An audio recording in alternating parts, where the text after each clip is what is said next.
Today is day 3 of my fast. I do a 3-day fast every month just for discipline's sake. There's something about the power of delayed gratification. Hey Tony, hey Jorday, welcome to the conversation. There's something about the power of delayed gratification, you guys, that it can be used in every area of your life, especially when you need it most. I know you have heard me say this one quote in particular on a regular basis. It's from T. Harv Eker. And if you believe that it's true, then it has larger implications on what everything else can mean, right? So it says, how you do anything is how you do everything.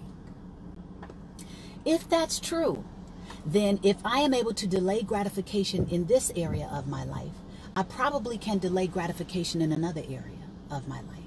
And if you notice, sometimes if we don't pounce on things, if we don't take advantage of things too quickly, if we wait, if we exercise patience, there's more fruit, there's more reward on the other side of our delayed gratification, of our pause, of our patience. So that's one of the things that I benefit from fasting. Mental toughness is another benefit from fasting. You know, letting the body know that it's just the vessel. Very grateful vessel, very grateful for my vessel, but it is the vessel, and I don't want it controlling me just by its impulses. You know, even down to sexual desires. There's some of us that are pulled by our sexual desires, and it has you getting into some precarious places, you know, as far as like, you know, what kind of things can happen on the back end of not being a bit more careful. Food impulses, right? Foods that just call your name, and if we have no discipline about it, it can just take you where it wants you to go. You know what I mean? Next thing you know, you're eating the thing that you said you didn't want to eat. Drinking, if you drink a lot, or if you're drinking and you feel like you want to shut it down for a second. If you smoke and you want to shut that down, it just kind of exercises the mental toughness over your body. You know what I'm saying? Like, nope, not today. Nope, not right now. And so it knows that it is in service to you as opposed to the other way around. That's how powerful fasting can be. You know what I'm saying? It's not like you're going to throw all of the things you love away, but it is a discipline that, I don't know, it's been such a benefit to me. And I've been doing this now, I want to say, shockingly, almost 2 years in July. So, hey, y'all, welcome to the conversation. So it can be super, super powerful to pause. You know, fasting also gives you an opportunity to get some clarity. I do a lot of fasting when I want to heal from something emotional. I do fasting when I want to get, you know, the answer from God. If I've been praying and there's too much distraction going on, if it's too much mental chatter, you know, that negative mental chatterbox that can get in your head and create a lot of doubt and worry and fear and being afraid of the unknown. Hi, Noonie. Hey, y'all. Hey, Shamika. Fasting just says, hey, I'm going to pause for station identification, so to speak, and give myself a chance to hear something outside of the crazy. You feel me? Like, sometimes we just have to do that. And we don't realize how much we have other people's thoughts running in our minds. If you watch a lot of TV, if you watch a lot of the news, a lot of that stuff is influencing how you perceive the world. A lot of that stuff is giving you your opinion. A lot of that stuff is stopping you from thinking for yourself. You think you're thinking for yourself because you're choosing to watch it, but it doesn't mean that you're actually having real critical thoughts. You're getting it from a specific source, and if you go to the same source on a regular basis, you're getting a biased source. You know what I'm saying? So fasting from television, fasting from the news, fasting from, you know, programming, all of this stuff, you don't have to fast in any particular way. I like to fast from food. I do liquid fasting, but because of all the benefits I mentioned prior to this moment. But also you can fast from people. Hello. You know, you can fast from having gossip-filled conversations. You can fast from being angry. Hello. What if you just stopped? What if you chose to stop being angry at something for a few days and see what else decided to pop in and give you some clarity about it? How powerful is that? I haven't even thought to say that before.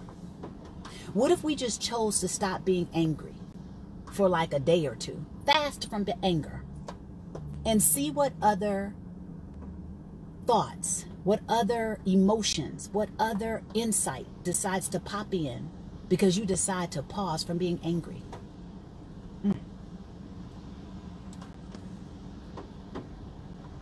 Right? What if you fasted from using the word should? I talk to my students about this a lot. Because when we say should, it takes us out of our power position.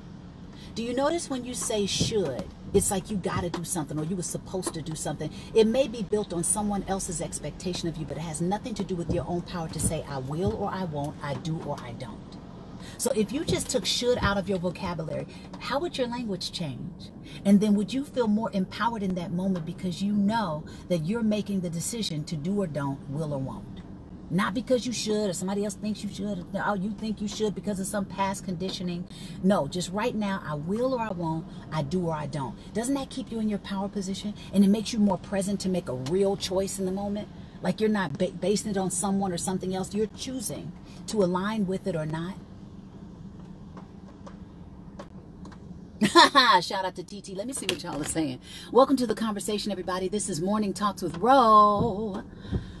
Oh, hey, Spencer. Hey, Kimberly. She says, God bless you. God bless you, too. I want a kale and fruit smoothie. I'm on a 40-day fast. Beautiful. I'm mourning the loss of my ex. His family is holding up. Oh, God bless you. Blessings to you, Kimberly. Coach, I got my apple juice drink. Hey, shout out to your drink, Shamika. Hey, Shirley. This is a great season of fasting. Yes, it is. Fasting is a necessity. I think so. It's beautiful. Hey, Noonie, thank you for the beautiful compliment. Shirley, for me too, I do now 1 year, 3 days a month. Oh my gosh, Shirley, if you've been doing it that long, then I know I've been doing it that long. Shanika says, I'm buying a juicer. I want to enhance my discipline. Bless up, baby. I highly recommend that everybody pick up a juicer. Okay, shout out to TT. Are you on a negative language fast? Hello. Ooh, that's a great fast. Are you a mind reader? No, maybe. Change the language. That's right. The word should keeps you from being accountable. Amen. Tanya says I've been okay. Welcome to the conversation, everybody. You always make me think outside of the box. Bless up, Christine. Welcome to the conversation. So yeah, shout out to fasting because it can come in many forms. And the benefits are exponential. There is no limit on the benefits that you can receive when you fast. And I find that every fast holds in it a new jewel. Even if it's just, sometimes it's just for my body to pause from some of the things that aren't in my best interest to continue doing. Other times I get spiritual awakening, you know, because maybe I've dived into a certain book or a certain person, you know, mentor, or maybe just my own thought process, or I take some extra time to meditate. Maybe instead of once in the morning, I do it twice that day, which is what I would prefer to do. But maybe I do it 2 times a day. And so I have this more of an inside breakthrough from introspection, from pausing, from stillness. Right? Then there's, you know, there's clarity. How many of you need clarity? How many of you are waiting on an answer? How many of you are vacillating between this or that? How many of you are like, man, I don't know what to do, and you asking everybody else but yourself? You're asking everybody else but God. You're asking everybody else but the stillness to give you an answer. Fast. Fasting is like the homie in the wings. You feel me? Fasting is the homie in the wings. Fasting is your friend that you want to confide in. Fasting is your confidant. Fasting is powerful.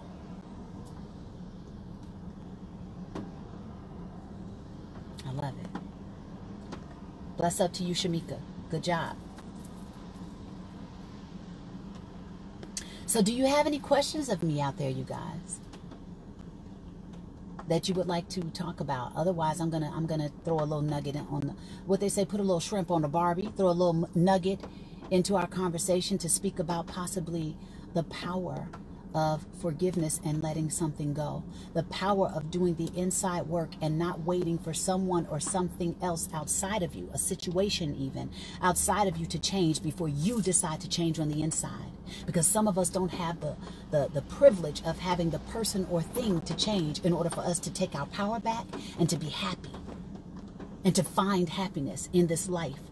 If something has happened to you that you felt was wrong, something has happened to you that you felt really, really hurt you, How do you move forward out of that if you're still holding on to it? And then when you do hold on to it, you know, I've been observing in quite a few people of late that it relieves itself in your physical body.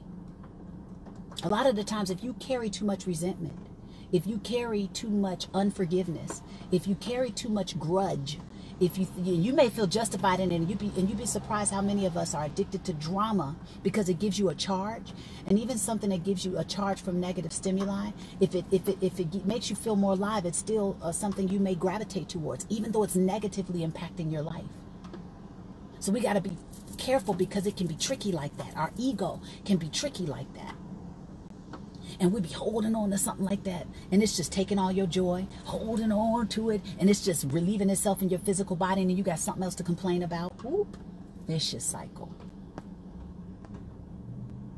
So we can talk about that too, but let me see if you guys have any questions before we go into something like that, because that's some deep diving.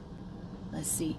Welcome to the conversation, everybody. If you just joined, this is Morning Talks with Ro. I got my morning drink on deck. Who else got their morning drink on deck? Suggestions for becoming more disciplined during your fast. Okay, that's a good question. Let's deal with that.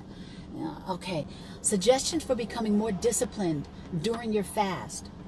Always, always, always get connected with your strong reasons why you're doing it. If you do not have a strong reason why driving you to complete your fast, it'll be easier to get distracted or to get discouraged or to just kind of give up on it, because there's nothing that's telling you that this is on the other side of it.